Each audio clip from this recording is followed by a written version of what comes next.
Entropy entropy एक ऐसा term जो कि जब भी आप क्वांटम मैकेनिक्स को पढ़ना स्टार्ट करोगे या फिर क्वांटम मैकेनिक्स के बारे में थोड़ा जानने का ट्राई करोगे तो आप काफी बार ये वर्ड सुनोगे एंट्रोपी को। तो आज की वीडियो में समझने का ट्राई करने वाले हैं कि एंट्रोपी एक्चुअली में होती क्या है। बट उससे पहले एक लाइक कर दो। सो एंट्रोपी को अगर मैं एक सिंपल भाषा में डिफाइन करूँ तो एंट्रोपी ये दिखाता है कि कोई सिस्टम के अंदर कितनी ज्यादा रैंडमनेस या डिसऑर्डर है। अब सिस्टम का मीनिंग यहाँ पर कोई पीसी या फिर कोई कंप्यूटर सिस्टम नहीं है। सिस्टम का मीनिंग है कोई एक डिफाइंड एरिया या फिर कोई एक ऑब्जेक्ट जिसका कि हम एनालिसिस करने वाले हैं। जैसे एग्जांपल के तौर पर एक कमरा, एक चाय का कप, या फिर हमारा सोलर सिस्टम, या फिर हमारा एंटायर ये जो यूनिवर्स है इसको भी हम एक सिस्टम बोल सकते हैं। और इस सिस्टम के अंदर कितनी ज्यादा रैंडमनेस है, कितना ज्यादा डिसऑर्डर है, इसी को मेजर करने को बोलते हैं एंट्रोपी। अब ये डिसऑर्डर या रैंडमनेस क्या है? इमेजिन कीजिए एक कमरा है जिसके अंदर सारी चीजें एक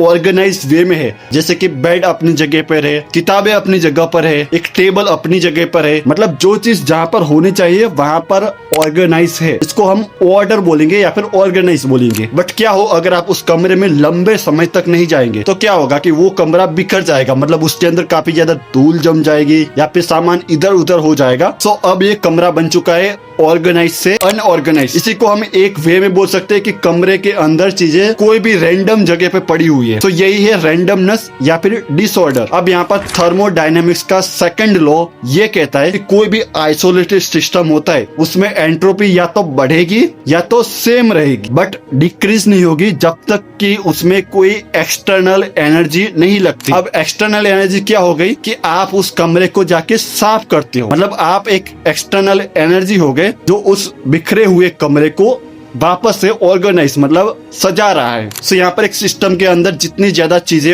ऑर्गेनाइज होगी उतनी ज्यादा एंट्रोपी लो होगी, और जितनी ज्यादा रैंडमनेस होगी मतलब चीजें बिखरी हुई होगी उतनी ज्यादा एंट्रोपी इंक्रीज होगी। आई होप आपको एंट्रोपी का कॉन्सेप्ट समझ में आ गया होगा। अगर समझ में आ गया है तो प्लीज लाइक कर देना और चैनल को भी सब्सक्राइब कर लेना ऐसे ही अमेजिंग कंटेंट के लिए भाई।